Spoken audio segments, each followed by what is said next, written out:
সম্মানিত দিনী ভাইরা, শুরুতে আমরা আল্লাহ রাব্বুল আলামিনের দরবারে শুকরিয়া আদায় করছি যে আল্লাহ আজ্জা ওয়া জাল্লা সালাতুল জুমা আদায়ের জন্য বাইতুর রহমান জামে মসজিদে সুস্থ শরীরে সুন্দরভাবে উপস্থিত হওয়ার তৌফিক দান করেছেন। তাই আমরা সেই রব্বে কারিমের দরবারে শ্রদ্ধার সাথে অন্তর থেকে শুকরিয়া আদায় করছি। সবাই পড়ছি আলহামদুলিল্লাহ। রব্বানা লাকাল হামদ হামদান কাসীরান তাইয়িবান মুবারাকান ফি ইয়া রাব্বি লাকাল হামদু কামা ইয়ানবাগি লিজালালি ওয়াজহিকা ওয়া আযীমি সুলতানিক।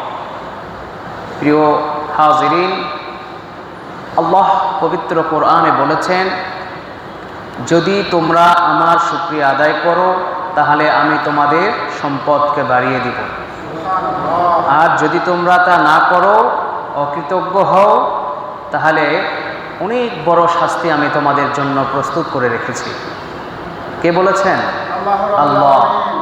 তাই আমাদেরকে আল্লাহর শুকরিয়া আদায় করে এমন বান্দাদের অন্তর্ভুক্ত হতে হবে। প্রিয় ভাইরা, সূরা ইব্রাহিমের মধ্যে আল্লাহ তাআলা এই কথা জানিয়েছেন। আল্লাহ রাব্বুল আলামিন বলেন, লা ইন শাকারতুম লাযীদান্নাকুম ওয়া লা ইন কাফারতুম ইন্না আযাবি লাশাদীদ। যদি তোমরা আমার শুকরিয়া আদায় করো, লা ইন শাকারতুম লাযীদান্নাকুম, তাহলে আমি তোমাদের নিয়ামতকে কি করব? বাড়িয়ে দিব। ওয়ালা ইন কাফারতুম, আর যদি তোমরা অকৃতজ্ঞ হও, অর্থাৎ শুকরিয়া আদায় না করো, ইন্না আযাবি লাশাদীদ, তাহলে আমি তোমাদের জন্য মহা বড় শাস্তির প্রস্তুত করে রেখেছি। এই জন্য প্রিয় ভাইরা, আল্লাহ রাব্বুল আলামিন আমাদেরকে যে সিচুয়েশনের মধ্যেই রাখুক না কেন, যে অবস্থার মধ্যেই আমরা থাকি না কেন, সুখে দুঃখে বিপদ আপদ মুসিবতে, সকল ক্ষেত্রেই আমরা কার শুকরিয়া আদায় করব? আল্লাহ রাব্বুল আলামিনের। এটাই হচ্ছে একজন মুমিনের প্রকৃত গুণাবলী। সুবহানাল্লাহ। একজন মুমিন বিপদ আপদ মুসিবতে পড়েও সে ঈমানহারা হয় না। শয়তান এই সময় বিপদগ্রস্ত ব্যক্তিকে কাজে লাগানোর চেষ্টা করে, তাকে শিখায় দেয়, তার মস্তিষ্কের মধ্যে জাগিয়ে দেয় যে তুমি আল্লাহ এত ইবাদত করো, তারপরেও কোনো মানুষকে খুঁজে পেল না, তোমাকেই খুঁজে পেয়েছে এই বিপদ। তুমি আল্লাহর বিধান মতো চলার চেষ্টা করো, হালাল হারাম মেইনটেইন করো, এত কষ্ট করো, তাহাজ্জুদ করো, তারপরেও তোমার পরিবারে একের পর এক বিপদ লেগেই আছে। এইরকম মানুষ আমাদের সমাজে আছে না নাই? এইরকম আল্লাহর প্রিয় বান্দা আছে না নাই? আছে, যাদেরকে আল্লাহ রাব্বুল আলামিন বিভিন্ন সময় বিভিন্নভাবে বিপদ আপদ মুসিবত দিয়ে আল্লাহ পরীক্ষা করেন। প্রিয় ভাইরা, এই জন্য বিপদের সময় সবর করতে হবে, আবার সুখের সময়ও সবর। আমরা শুধু জানি যে বিপদের সময় ধৈর্য ধারণ করাটাই সবর, কিন্তু সুখের সময় অতি আনন্দঘন মুহূর্তে একটা মানুষ, একজন বান্দা কি করে? শয়তানের পদাঙ্ক অনুসরণ করে। আনন্দ উল্লাস করতে গিয়ে সে মদ পান করে, সে নাচে, সে বাদ্যযন্ত্রের মাধ্যমে বিভিন্ন রকমের গানের অনুষ্ঠানের আয়োজন করে। অর্থাৎ শরিয়াকে লঙ্ঘন করার যত উপকরণ আছে শয়তান শিখিয়ে দেয় যে তুমি তো এখন আনন্দ হলো মুহূর্তে আছো, খাওয়া দাও, ফুর্তি করো, জীবনটা অনেক মস্ত বড়, আনন্দ করো, এনজয় করো। এই বলে শয়তান তাকে দিয়ে শরিয়া লঙ্ঘন করার চেষ্টা করে, ঠিক কিনা? এই সময়ে একজন প্রকৃত আল্লাহর বান্দা সে ধৈর্য ধারণ করে।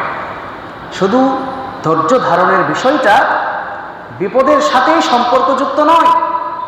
আবারও বলছি, খুব ভালো করে শুনুন। ধৈর্য যখনই আসে, এই কথাটা শুনলেই আমরা মনে করি যে বিপদের সময় শুধু মনে হয় ধৈর্য ধরতে হয়। ধৈর্যের মনে হয় আর কোনো ক্ষেত্র নেই। বিষয়টা এরকম নয়। ধৈর্যের তো আমরা বিপদের মধ্যে ধরবো, কিন্তু সুখের সময়ও ধৈর্যের বিধান আছে। সুখের সময় মানুষ কি করে? শরিয়া গর্হিত কাজ করে। এই সময় ধৈর্যের সাথে সেটাকে হ্যান্ডেল করতে হয়, আল্লাহর শুকরিয়া আদায় করতে হয়, আল্লাহর প্রশংসা করতে হয়। সুবহানাল্লাহ। প্রিয় ভাইরা, বিপদের সময় এই যে মুমিনদেরকে আল্লাহ রাব্বুল আলামিন পরীক্ষা করেন, বিভিন্ন বালা মুসিবত দিয়ে আল্লাহ রাব্বুল আলামিন ক্ষুধা দিয়ে পরীক্ষা করেন।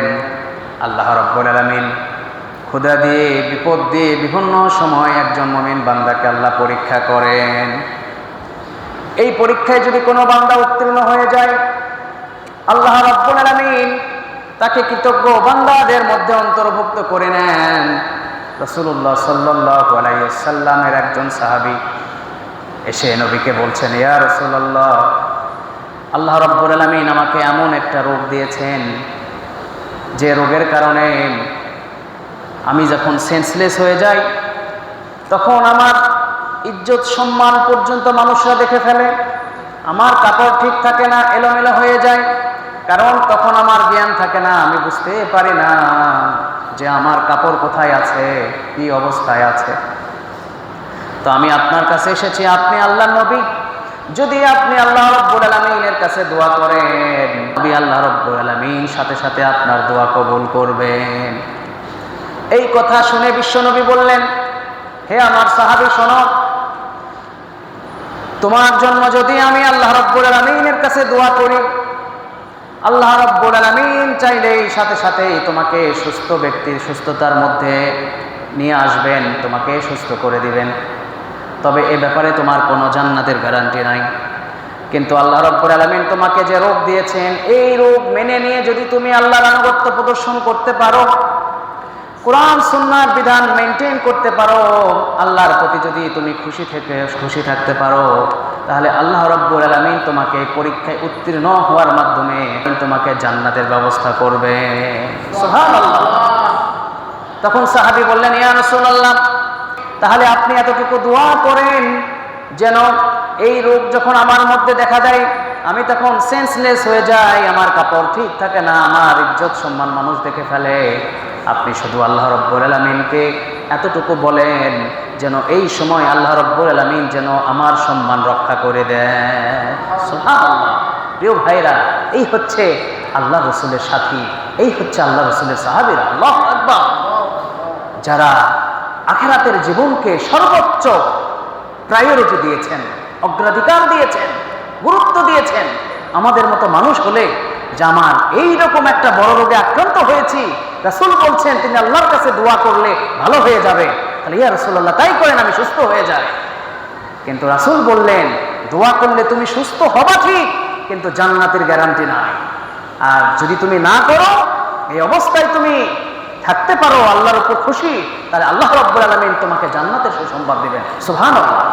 তাহলে তারা জান্নাতে যাওয়ার জন্য, প্রিয় ভাইরা, তারা উদ্গ্রীব থাকতেন।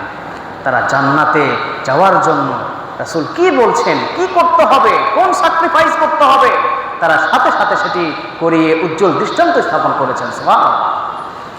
তাই প্রিয় ভাইরা, আমাদেরকে কি করতে হবে? যে যে অবস্থায় আমরা থাকি না কেন, সর্বদাই আল্লাহ রাব্বুল আলামিনের শুকরিয়া এবং প্রশংসা করতে হবে।